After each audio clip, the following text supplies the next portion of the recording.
કથામાં પ્રસંગો આવશે ને આપણે જોઈશું, પણ આજે પહેલો દિવસ પ્રાગટ્ય પીઠમાં બેઠા છીએ. પ્રાગટ્યનું દર્શન કરીએ.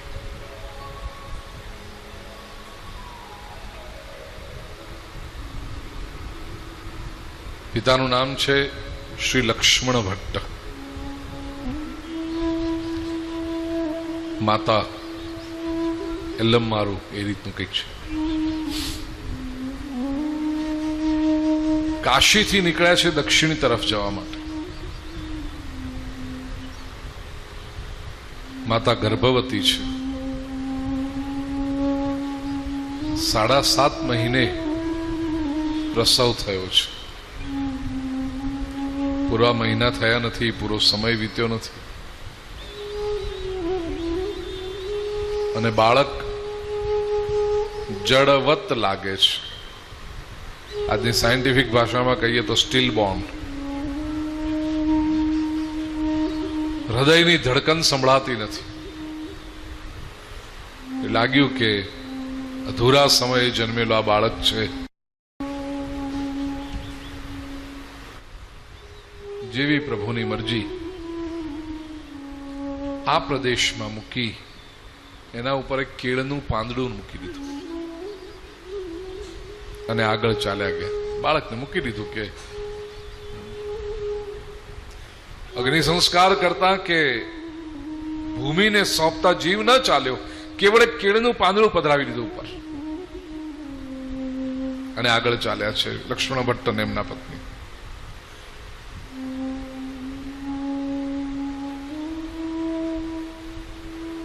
રસ્તે ચાલતા લક્ષ્મણ ભટ્ટના જીવન મનમાં એ વિચાર ચાલે છે, મારા પૂર્વજોએ 95 સોમયજ્ઞો કર્યા છે, મેં પોતે 5 સોમયજ્ઞ કર્યા, અને શાસ્ત્રનું વચન છે કે જે વંશની અંદર 100 સોમયજ્ઞ થાય ત્યાં કોઈ દિવ્યાવતારી સંતાનનો જન્મ થવો જ જોઈએ. આ સંતાન ખરેખર મૃત હશે? પત્નીની સામે જોયું. બહુ જ મર્યાદાનો સમય, આજથી 500 વર્ષ પહેલા. પણ એ પતિની નજરમાં પત્ની સમજી ગઈ છે અને કહ્યું, નાથ, મારું મન પણ માનવા તૈયાર થતું નથી કે આપણું બાળક મૃત જન્મે. હૃદયના ધડકારા સંભળાયા નહીં, એ આપણી ઇન્દ્રિયના અનુભવ. મર્યાદા પણ હોઈ શકે. માં તરીકે મારું હૃદય માનવા તૈયાર થતું નથી કે મારું બાળક ન હોય. એક વખત આપણે પાછા જઈને જોઈ આવીએ. બંને જણા આવ્યા છે પાછા આ જ જગ્યાએ જ્યાં અત્યારે આપણે બેઠા છીએ. જગ્યાએ એ વખતે તો ગહન વન હતું. ભારતના જે પ્રસિદ્ધ 7 વન છે એમાંનું એક આ ચંપારણ્ય અરણ્ય. ચંપાના પુષ્પ બહુ થતા. અરણ્ય એટલે જંગલ.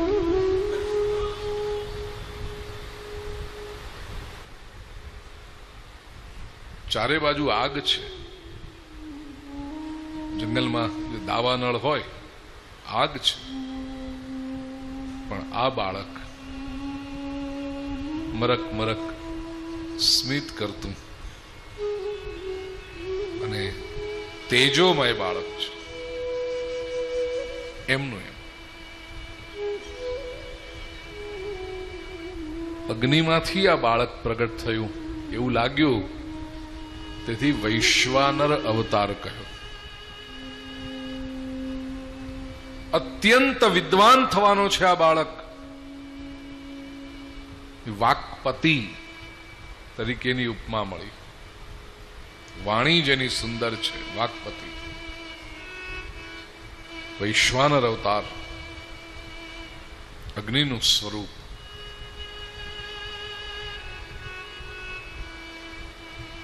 નામ રાખ્યું વલ્લભ. વલ્લભ શબ્દનો અર્થ થાય પ્રિય.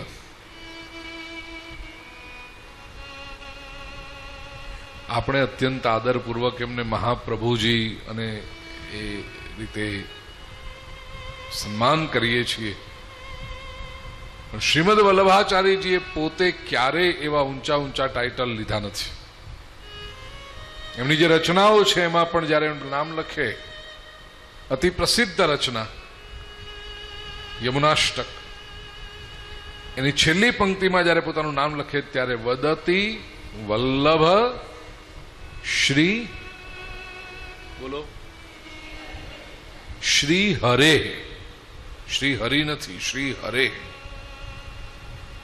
વદતી વલ્લભ શ્રી હરે. સંસ્કૃત વ્યાકરણ અનુસાર આનો અર્થ થાય કે જે કોઈ યમુનાષ્ટકનો પાઠ કરશે, ફલશ્રુતિ લખી છે, તવાષ્ટકમિદમ મુદા પઠતિ સૂરસૂતે સદા સમસ્ત દુરિતક્ષયો ભવતિ વૈ મુકુંદે રતિઃ તયા સકલ સિદ્ધયો મુરરિપુશ્ચ સંતુષ્યતિ. જે કોઈ આ યમુનાષ્ટકનો પાઠ કરશે એને સમસ્ત દુરિતક્ષયો, એના બધા જ પાપ, એના બધા જ દોષનો નાશ થશે. ભવતિ વૈ મુકુંદે રતિ. મુકુંદ ભગવાન શ્રી કૃષ્ણમાં એને રતિ, આસક્તિ થશે. તયા સકલ સિદ્ધયો, એને સકળ સિદ્ધિઓ પ્રાપ્ત થશે. મુરરિપુશ્ચ સંતુષ્યતિ. મુરરિપુ, મુર રાક્ષસને મારનાર એવા ભગવાન શ્રી કૃષ્ણ ને સંતોષ થશે. સ્વભાવ વિજયો ભવેત, એને પોતાના સ્વભાવ ઉપર વિજય પ્રાપ્ત થશે. વદતિ વલ્લભ શ્રી હરે. ઘણા વૈષ્ણવ પાઠ ખોટો કરે, વદતિ વલ્લભ શ્રી હરિ. શ્રી હરિ નહીં, વદતિ વલ્લભ શ્રી હરે. આવું શ્રી હરે હે વલ્લભ વદતી. આવા શ્રી હરિના પ્રિય બોલે છે. જો પોતે ભગવાન કે છે એવું કેવું હોત એમને તો બહુ સહેલું છે. તમે જે ખોટું બોલો છો એ સાચું લખી શકે હોત એવી રીતે. વદતિ વલ્લભ શ્રી હરિ, આવું જો લખે તો શ્રી હરિ વલ્લભ, ભગવાન વલ્લભ આવું કહે છે. સંસ્કૃત વ્યાકરણમાં આટલો જ ફરક પડે. નહીં લખ્યું હું ભગવાન છું એવું નહીં કહ્યું એમણે. વદતિ વલ્લભ શ્રી હરે. શ્રી હરે વલ્લભ વદતિ. ભગવાનનો પ્રિય જે છે એ આ બોલે છે. અન્ય સ્તોત્રોમાં પણ મહાપ્રભુજીએ પોતાને હરિના દાસ તરીકે વર્ણવ્યા છે. બહુ સાફ છે વાત. જેને કૃપા જોઈએ છે એને નમવું પડે છે. અહંકારથી માથું ઊંચું રાખી અને કૃપાની અપેક્ષા ન કરાય. હું કંઈક છું એવો ગર્વ રાખી અને કદી કૃપાની અપેક્ષા ન રખાય.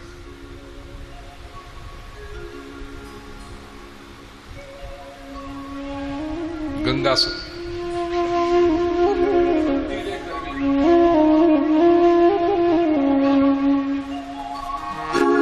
ગંગા સતી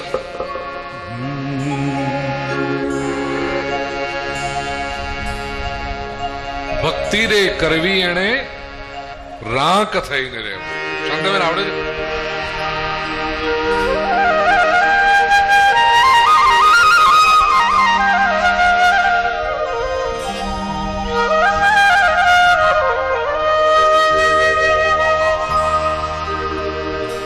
ભક્તિ રે કરવી એને રાખ થઈને રહેવું ને મેલવું અંતરનું અભિમાન.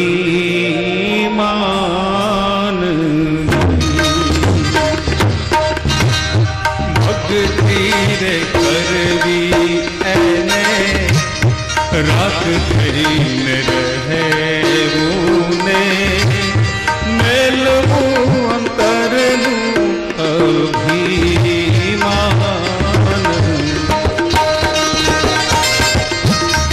જાતિ પણ છોડીને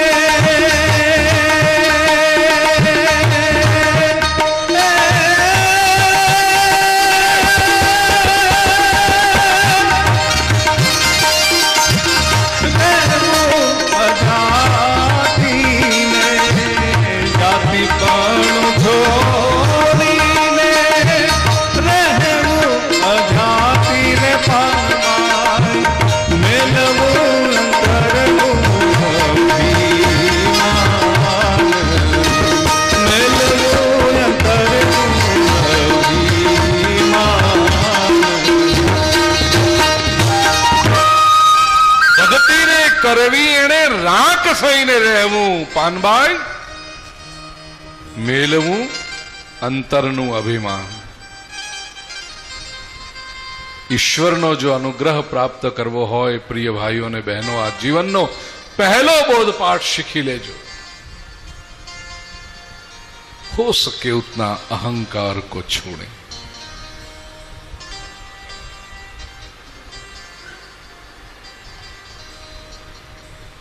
इंग्लिश में एक बहुत सरस वाक्य है,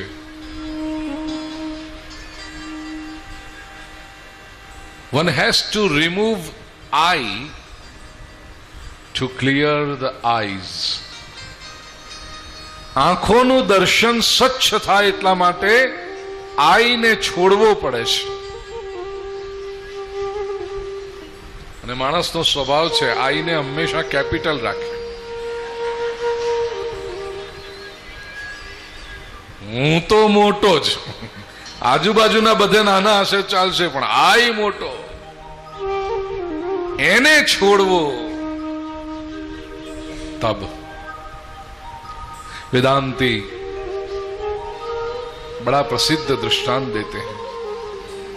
नदीना प्रवाह पर वहतो घड़ो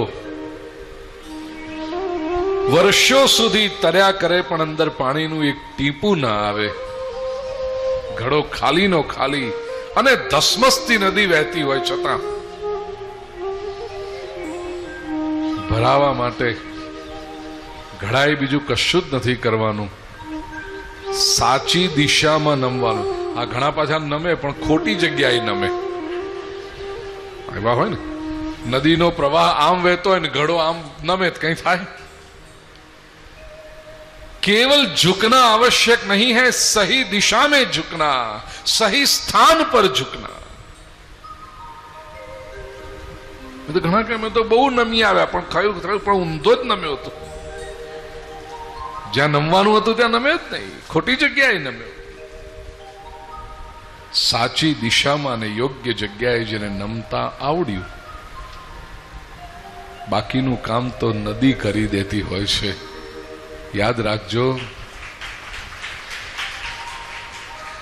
નદીનું કાંઈ જ ઓછું થતું નથી, પણ ઘડો જ તરબતર થઈ જાય છે. આટલી બધી નદી વહેતી હોય એમાં એક ઘડો ભરાયો કે ન ભરાયો, નદી કો કોઈ ફરક નહીં પડતા. અને નદીને તો ખબર છે, એને તો આમે જઈને દરિયામાં મળવાનું છે. तो मार्ग में जितने घड़े भरते जाएं, जितने लोग तृप्त होते जाएं, नदी की तो अपनी यात्रा, घड़ा ने बहु फरक पड़े છે.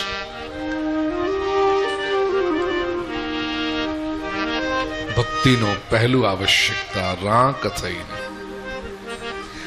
જે તત્વને શ્રીમદ વલ્લભાચાર્યજીએ પુષ્ટિના સિદ્ધાંતોમાં રાખ્યું, દીનતાનો ભાવ. વૈષ્ણવ દીન હોય. દીન એટલે દુબળો નહીં, દીન એટલે દુખીઓ નહીં, દીન એટલે નમ્ર.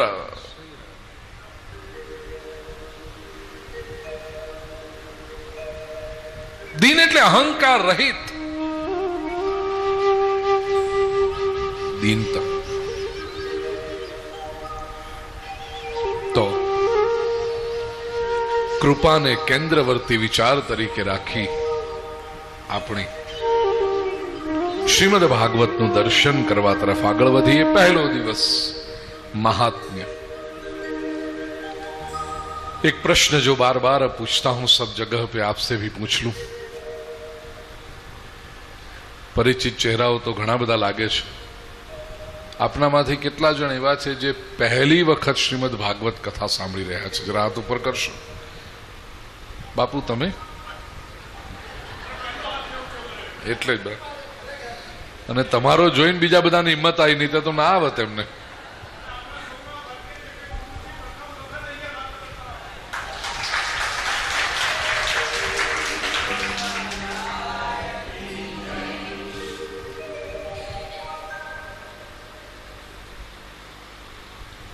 એક વખત જરાક હું રફ મને અંદાજ આવે કેટલા લોકો પહેલી વખત ભાગવત કથા હું શ્રવણ કરી રહ્યા છે, ક્યારેય જેમણે કથા ન સાંભળી હોય ને. ઠીક, કેટલા લોકો પહેલી વખત મારી વ્યાસપીઠે કથા શ્રવણ કરી રહ્યા છે? એ લોકો હાથ ઉપર કરશે. ટીવી પર ના જોઈ હોય એ તો તેનું એ જ થયું ને, પણ ટીવીમાં જોઈએ આવી જાવ નીચે. ટીવીમાં જોઈ છે, ખબર નહીં આય જોશો કે નહીં.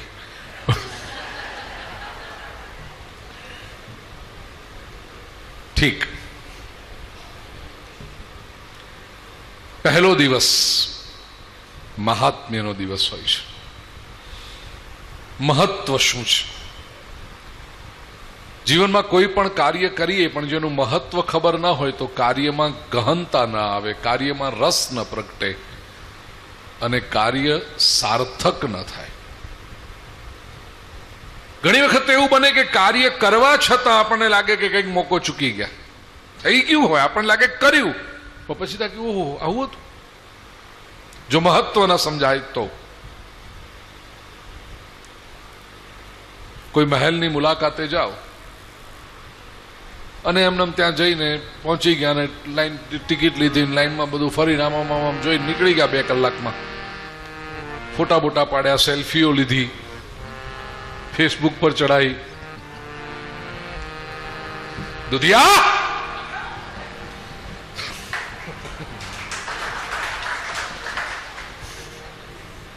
સ્કેનર નીચે હતા તમે, નજીક હોય એટલે વધારે હોય. આ બધું કરી લીધું અને ફેસબુક પર મૂક્યું ને પછી કોઈ ફોટો જોઈને ફોન કરે કે આ અહીંયા ગયા હતા તમે? હા. આ વસ્તુ જોઈ હતી? નહીં. ત્યાં પેલા મહેલમાં આવું પેઇન્ટિંગ હતું તમે જોયું હતું? નહીં. અમે સેલ્ફી લેવામાં જ એવા વ્યસ્ત રહ્યા ને.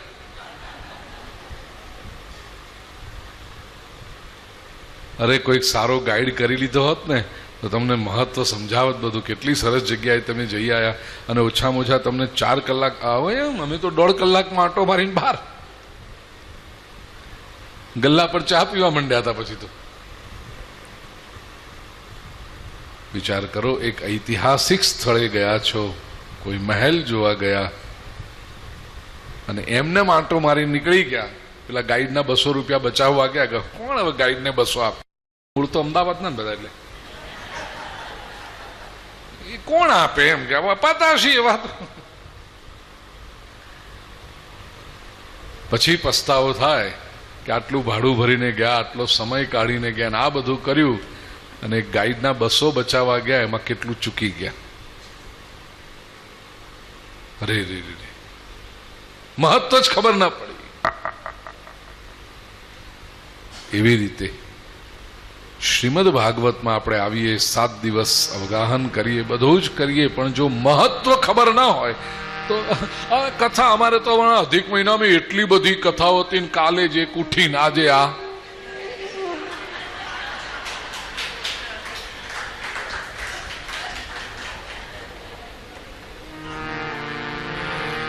એમાં લાગે આ તો બધું ચાલે એમ. ઉઠવાને બેસવાળી નથી. પ્રિય સ્વજનો,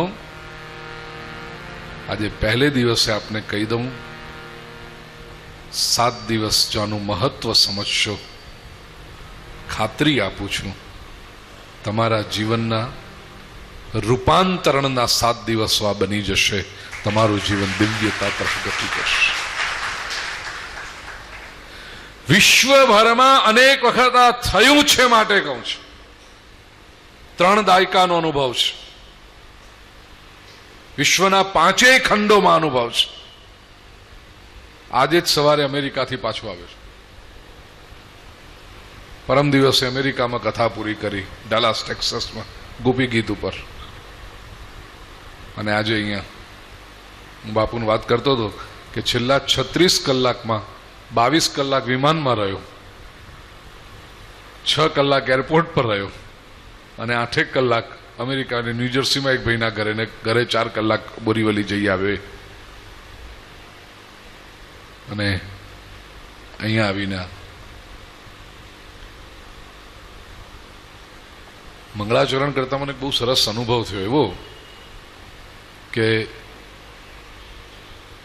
શ્રીમદ ભાગવતમાં કહ્યું છે એવું કે શ્રી સુખદેવજીએ જે કથા કરી છે ને એ સૂર્યોદયથી શરૂ કરી સૂર્યાસ્ત સુધીની કથા કરી છે.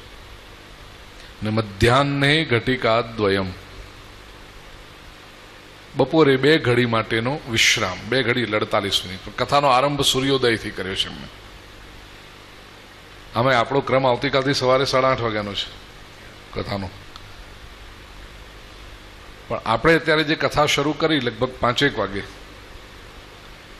હું ડેલાસ હતો છેલ્લા અઠવાડિયાથી, એટલે અમેરિકાના ટાઈમ પ્રમાણે ડેલાસમાં સવારના 6:30 વાગ્યા હતા જ્યારે આપણે કથા શરૂ કરી. અહીંયા ભલે આપણે સાંજના 5 થયા, પણ મારું શરીર એમ કહેતું હતું કે સવારના 6:30 વાગ્યા છે. કારણ કે શરીર એ રીતે ટેવાયેલું હોય, જે લોકોએ ઇન્ટરનેશનલ, નીતિનભાઈ તમને ખબર હશે તો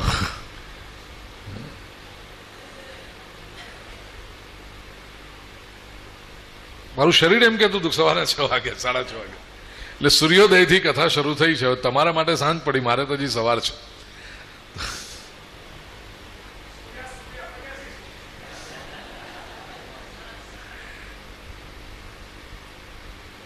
એ અનુભૂતિ કઈ હોય એવું મંગળાચરણનો પારાયણ કરતી વખતે મને લાગ્યું. સવારના પહોરમાં ઉઠી સંધ્યા ગાયત્રીના જપ કરી, ધ્યાન કરીને પછી જ્યારે ઋષિ શ્રીમદ ભાગવતનો ઉપદેશ કરવા બેસતા હશે ત્યારે કેવો આનંદ આવતો હશે.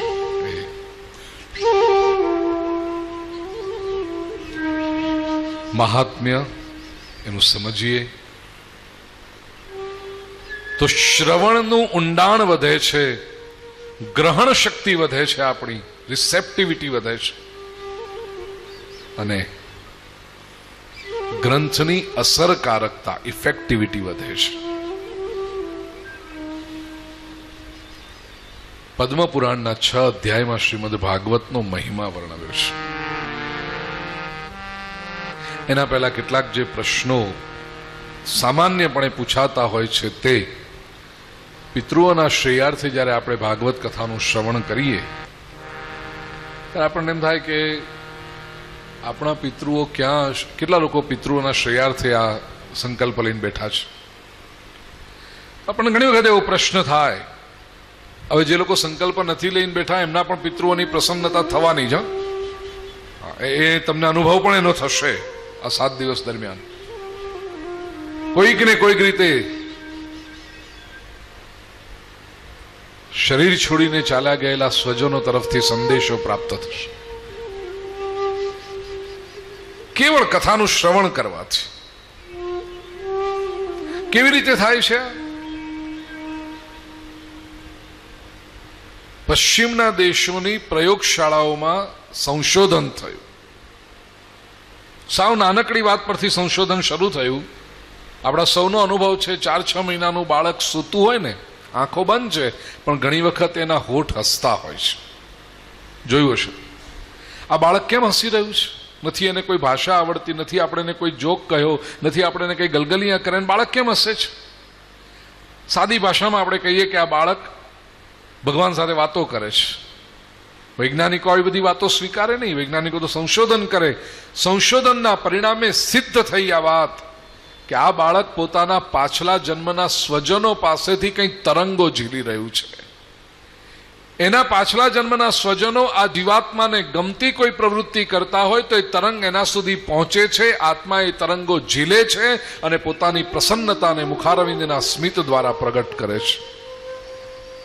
આપણે 7 દિવસ અહીંયા બેસીને જે શ્રીમદ ભાગવત કથાનું શ્રદ્ધાપૂર્વક શ્રવણ કરીશું, શાંતિપૂર્વક શ્રવણ કરીશું, એકાગ્રતાપૂર્વક અને આદરપૂર્વક, આ ચાર તત્વો યાદ રાખજો: શ્રદ્ધા, શાંતિ, એકાગ્રતા અને આદર. શ્રવણ કેવી રીતે કરવું? શ્રદ્ધા પહેલી વસ્તુ છે, પછી શાંતિ. શાંતિ હશે તો એકાગ્રતા સરળ બનશે, અને એકાગ્રતાથી સાંભળશો તો આદર ઉત્પન્ન થયા વગર રહેશે નહીં. એ રીતે જ્યારે શ્રવણ કરીએ છીએ ત્યારે આપણા પિતૃઓને સંદેશા પહોંચે છે, એ તરંગો પહોંચે છે, જે શરીરમાં જ્યાં પણ જે સ્વરૂપે હશે આપણે એમના ચહેરા ઉપર એક સ્મિત મૂકી રહ્યા છીએ.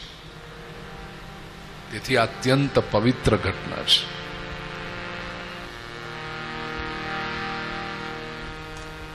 માતા પિતા જીવિત હોય અને એમને પ્રણામ કરવાની ઘટના જેટલી પવિત્ર છે, એનાથી એ વિશેષ પવિત્ર આ ઘટના શ્રીમદ ભાગવત કથાના શ્રવણ દ્વારા આપણા સ્વજનોને, આપણા પિતૃઓને તૃપ્તિના તરંગો પહોંચાડવા. બીજું, પોથી યાત્રા શા માટે કરી? ઘટના એવી છે નાનકડી, મેં ઘણી કથાઓમાં વર્ણન કર્યું છે, પણ આ પહેલી વખત જે સાંભળવા આવે છે. નાચવા ગાવા માટે પોથી યાત્રા છે. તમે નાચાય સારું કર્યું, મને ગમ્યું છે. કેવું પણ નાચે.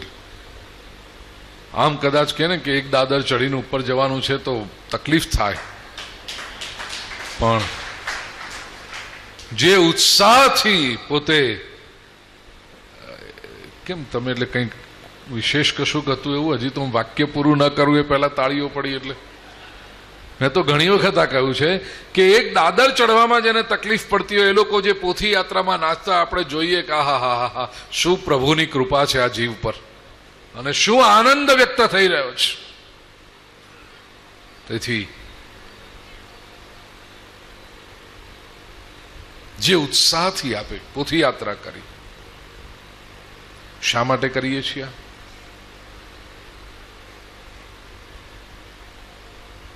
શ્રીમદ ભાગવત ગ્રંથ મૂળ સંસ્કૃત ભાષામાં. સમય જેમ જેમ વીતતો ગયો એમ સંસ્કૃત ભાષા ભૂલાતી ગઈ, એની સાથે શ્રીમદ ભાગવત ગ્રંથ ભૂલાતો ગયો. એક તરફ સામાન્ય પ્રજા એને સમજી ન શકે, અને બીજી તરફ વિદ્વાનો ઉપેક્ષા કરતા રહ્યા. કારણ કે વિદ્વાનો જ્યારે ચર્ચા કરવાની ત્યારે પ્રસ્થાનત્રયીનો આધાર લે. વેદ, ઉપનિષદ, બ્રહ્મસૂત્ર અને ભગવદ્ ગીતા, આ પ્રસ્થાનત્રયી કહેવાય. કોઈ પણ સિદ્ધાંત સાબિત કરવો હોય તો પ્રસ્થાનત્રયીના પુરાવા આપવા પડે. ફરીથી યાદ કરું, મહાપ્રભુજી શ્રીમદ વલ્લભાચાર્યજીએ શ્રીમદ ભાગવતનો અંદર ઉમેરો કરી પ્રસ્થાનત્રયીને બદલે પ્રસ્થાન ચતુષ્ટય શબ્દ આપ્યો. કે વેદ, ઉપનિષદ, બ્રહ્મસૂત્ર અને ભગવદ્ ગીતાના સિદ્ધાંતો જ શ્રીમદ ભાગવતમાં અનુસ્યુત છે, ગુંથાયેલા છે સરસ. બનારસના પંડિતો શ્રીમદ ભાગવતને મહત્વ નહોતા આપતા. મહારાષ્ટ્રના સંત એકનાથ ત્યાં ગયા છે, અને એમણે પંડિતો સાથે ચર્ચા કરી. 7 દિવસ આ ચર્ચા ચાલી. વેદ, ઉપનિષદ, બ્રહ્મસૂત્ર અને ભગવદ્ ગીતાના સિદ્ધાંતો કેટલી સુંદર રીતે શ્રીમદ ભાગવતમાં વણાયેલા છે એ જ્યારે પુરવાર કર્યું ત્યારે એ વખતનો નિયમ કે પંડિતો વચ્ચે જ્યારે ચર્ચા થાય ત્યારે હારેલા પંડિતો વિજેતા પંડિતની પાલખી ઉપાડે. બનારસના પંડિતોએ કહ્યું, એકનાથજી, અમે તમારી પાલખી ઉપાડીશું, નગરમાં ફેરવીશું, તમારું ગૌરવ કરશું. એકનાથજીએ બહુ નમ્રતાથી કહ્યું, ભાઈઓ, હું પણ તમારા જેવો જ છું, પણ તમને મારા પ્રત્યે જે પ્રેમ, આદર નિર્માણ થયા છે, મેં આ ગ્રંથની વાતો કહી એને લીધે થયા છે. એટલે તમારે જે સન્માન કરવું હોય એ આ ગ્રંથનું કરો, મારું નહીં. અને એ દિવસથી એક પરંપરા શરૂ થઈ. શ્રીમદ ભાગવત જ્ઞાન યજ્ઞના આરંભે અને જો શક્ય હોય તો અંતે પોથી યાત્રા કરવી. પોથી યાત્રા એ ગ્રંથને અપાતો આદર છે. અને મસ્તક પર પધરાવીને જઈએ. ગ્રંથમાંથી થોડાક વિચારો જો આ ખોપડીમાં ઉતરી જાય ને તો બેડો પાર થઈ જાય. માટે મસ્તક પર પધરાવવાની છે.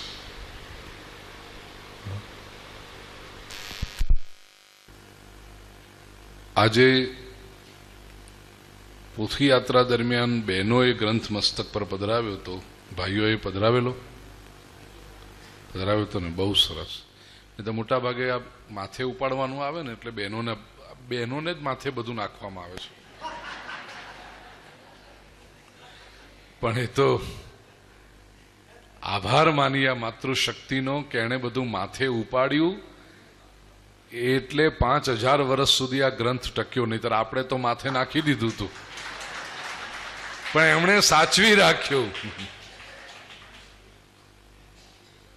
પુરુષોએ પણ આ ગ્રંથને મસ્તક પર પધરાવવાનો છે. પહેલે દિવસે જો ચૂકી ગયા હો આજે, તો હવે છેલ્લે દિવસે યાદ રાખજો, પુરુષોએ પણ ગ્રંથને મસ્તક પર પધરાવવાનો.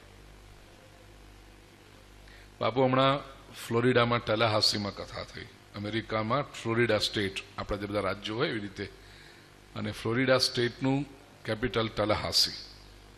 અધિક મહિનાની પહેલું અઠવાડિયું, આપણો છેલ્લું અઠવાડિયું છે, પહેલું અઠવાડિયામાં કથા થઈ. એમાં મેં આ વાત કરી. છેલ્લે દિવસે આજે ઉદ્ઘોષક ભાઈ હતા, એમણે જાહેરાત કરી કે આજે બહેનો અમને ક્ષમા કરે, અમે પોથી યાત્રામાં બને ત્યાં સુધી એમનો નંબર નથી આવવા દેવાના, અને 5000 વર્ષની જે અમારી ભૂલ છે અમે સુધારવાના છીએ આજે. અને વ્યાસપીઠથી શરૂ કરીને મારી ગાડી સુધી છેક બધા ભાઈઓ જ પોથી યાત્રા આખી, એમણે એટલું સુંદર દ્રશ્ય એ દિવસે સર્જાયું. એટલે આ તો કહી રાખવું એમ, તમારે કરવું જેવું નહીં, પણ સારા લોકો આવું કરતા હોય છે. દુધિયા 6 ને 7મા દિવસે હા, અતુલભાઈ ને શું નામ એમનું? અતુલભાઈ. ઓકે, તમને શું કહું ગમે? અતુલભાઈ કહું ગમે, દુધિયા ગમે? અતુલ, જેની તુલના ન થઈ શકે એવો અતુલ.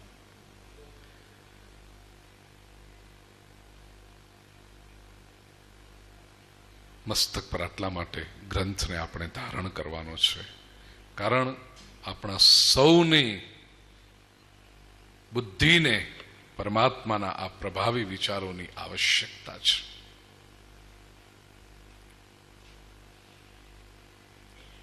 ગ્રંથનું નામ શ્રીમદ ભાગવત કેમ પડ્યું?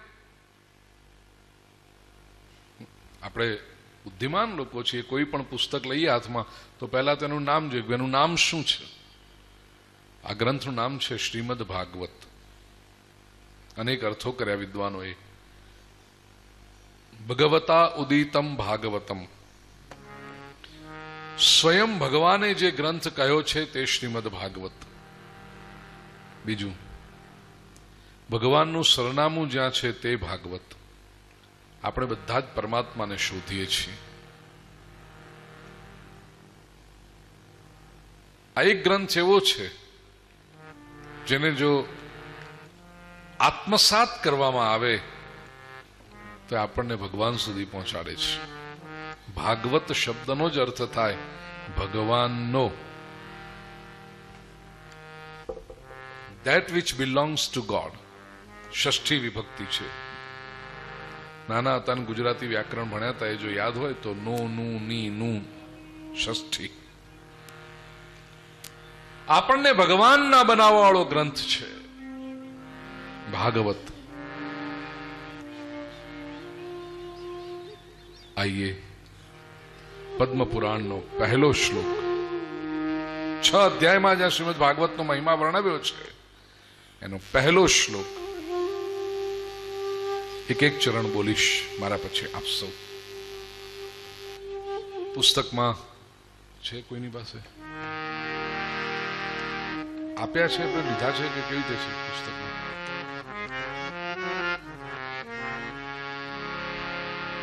મને ખબર નથી. આપણા લોક કલ્યાણ ટ્રસ્ટ તરફથી આપણે આપવાના છીએ કે આ તમારે લેવાના? જે હશે જાહેરાત થશે, મને ખ્યાલ નથી. ધર્મદીપ જો હોગા બતા દેના. આપણે પુસ્તકમાં આ છે ને કે આપણું ટેક્સ્ટ બુક છે. 7 દિવસ શ્રીમદ ભાગવતનું અધ્યયન કરીએ એટલે સ્કૂલમાં ભણવા જઈએ ચોપડી હોવી જોઈએ ને. આ આપણી 7 દિવસનો ગ્રંથ છે આપણી સાથે. એમાં 60મા પાને સ્તુતિ શ્લોક સ્મરણ એવો વિભાગ છે. પહેલો શ્લોક એક એક ચરણ હું બોલીશ, મારા પછી આપશો. અમને મારા ભરતભાઈ આપ્યા, લેટેસ્ટ છે એકદમ. આ ક્યાંથી લાવ્યા તમે? અચ્છા અચ્છા, આ એકદમ લેટેસ્ટ, મારી પાસે નહોતી. મેં પોતે પહેલી વાર જોઉં છું. ઘણા લોકો બધા જૂનું છે, આ ભાઈ પાસે જે બહુ જૂની લાગે તો એકદમ જૂની. ઓહો હો, મારો ફોટો કેટલો જૂનો છે. કેટલા વર્ષ પહેલાની છે? ઘણા વર્ષ. ઓહો, ત્યારની છે. ઓકે. એમાં નામ તો આ જ હશે, સ્તુતિ શ્લોક સ્મરણ, પણ પાના નંબર ઘણો ઓછો હશે. ઘણો ઓછો છે. આમાં 60મા પાને આ છે. આ પુસ્તક આખું કંઈક 90-92 પાનું નાનું છે. ઓકે, 60મા પાન. એક એક ચરણ હું બોલું, મારા પછી આપશો. સચ્ચિદાનંદ રૂપાય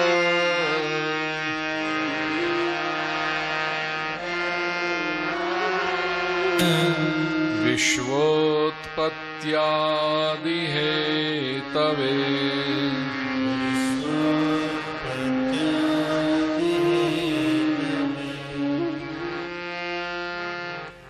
બાપુ, આપણે બપોરે જમવાનું તો આપ્યું હતું બધાને, કેમ?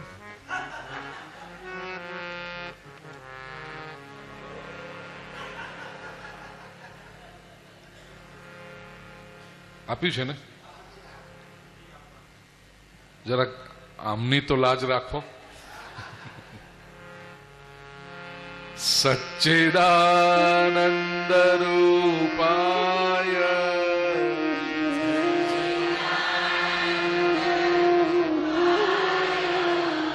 વિશ્વોત્પત્યાદિ હેતવે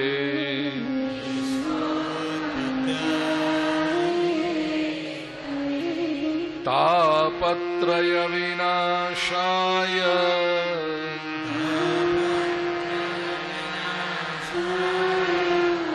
શ્રી કૃષ્ણાય વયં નમઃ.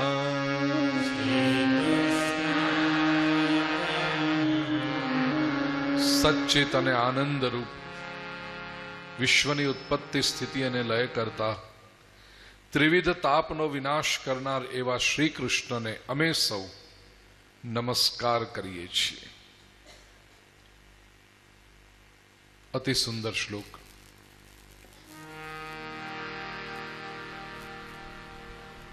એક એક શબ્દનો અર્થ સમજવા જેવો છે, પણ એ સમજવા તરફ આગળ વધીએ તે પહેલા आओ कुछ क्षणों के लिए हरिनाम संस्मरण में डूबे, आनंद प्रकट करें. बोलिए श्री कृष्ण कन्हैया लाल की. आगे लाइट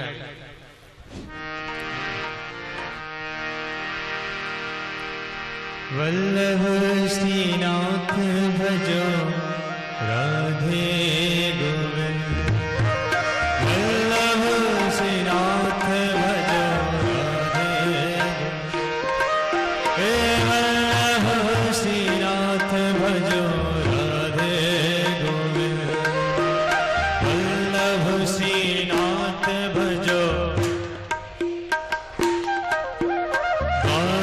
द्वारकानाथ भजो राधे गोविंद.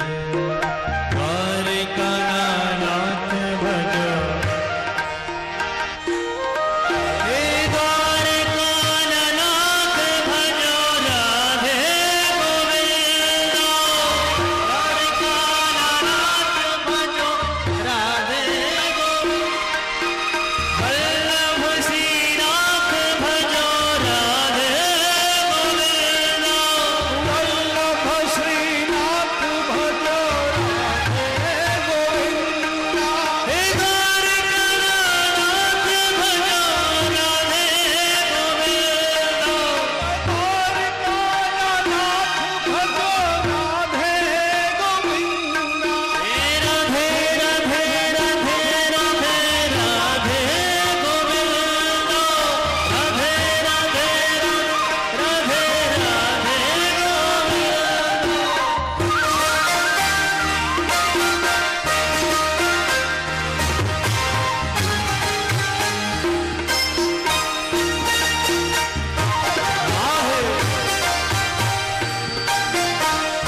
રે ખમા મારા શ્રીજી બાબાને ઘડી રે ખમા મારા શ્રીજી બાબાને ઘડી રે ખમા હે ઘડી ખમા ઘડી ખમા ઘડી ખમા ઘડી ખમા ઘડી રે ખમા મારા શ્રીજી બાબાને ઘડી રે ખમા મારા શ્રીજી બાબાને ઘડી રે ખમા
राधे राधे राधे राधे राधे राधे राधे राधे राधे राधे राधे राधे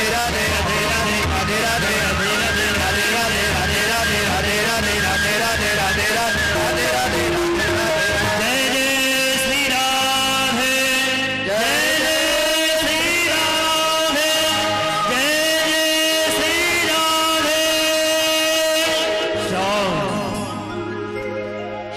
कृष्ण कन्हैया लाल की जय।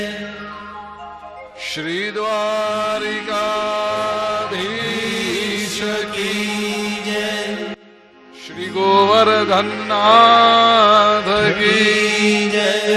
श्री गिरिराज धरण की जय। श्री वल्लभाधीश की जय।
શબ્દો થકી સફળ થયેલા માણસોની આ દુનિયામાં આપે એક આગવી ઓળખ સાથે જન્મ લીધો છે, પણ ખુદની ઓળખ અને વિચારોને લોકો સુધી પહોંચાડવું ઘણું કઠિન છે.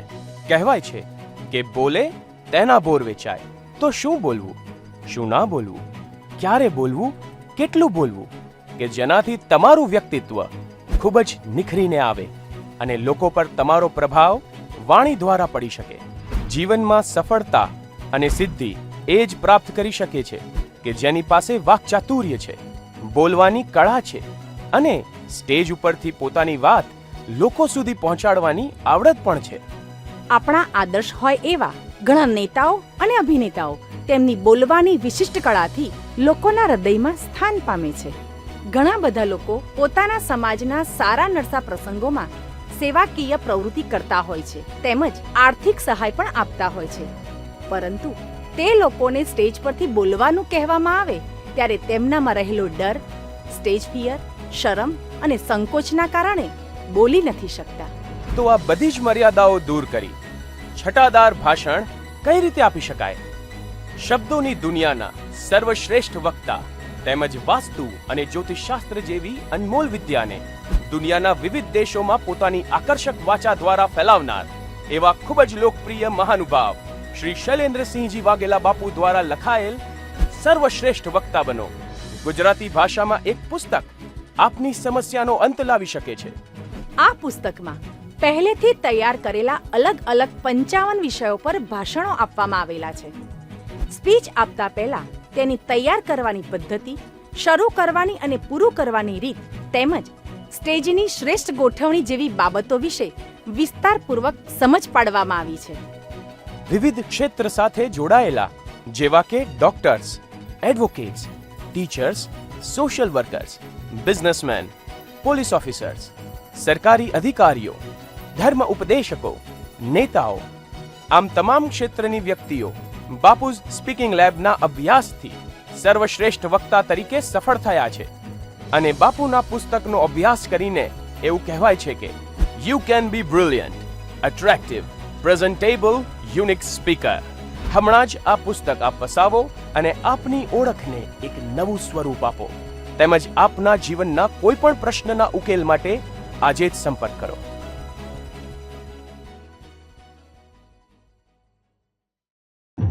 શું આપ માનો છો કે મહેનત અને અપેક્ષાના પ્રમાણમાં વધુ ફળ અને સફળતા મળવી જોઈએ? તેમજ નસીબ વધારે સાથ આપે તો?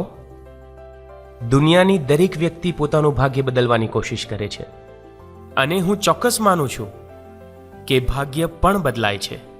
તો કેવી રીતે?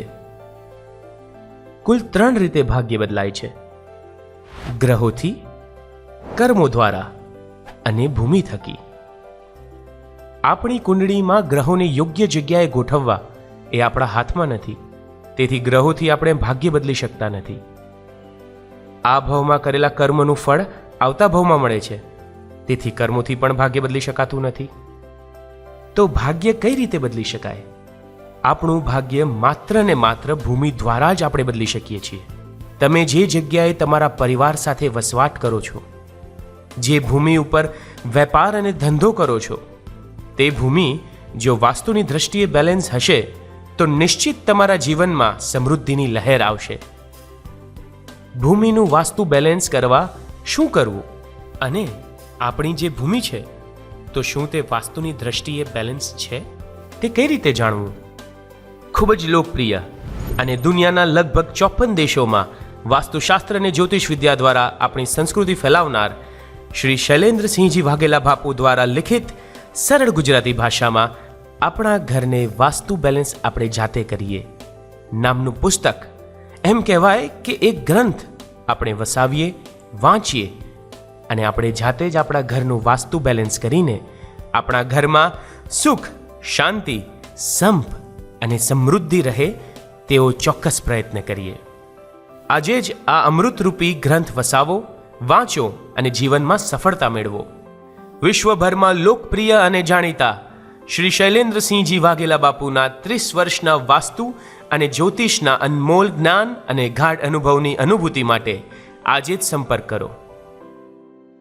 Bapu's World, 305 Chitrarath Complex, near Hotel President, CG Road, Navarampura, Ahmedabad. Mobile 989898 8868. Email ggbapu@yahoo.com.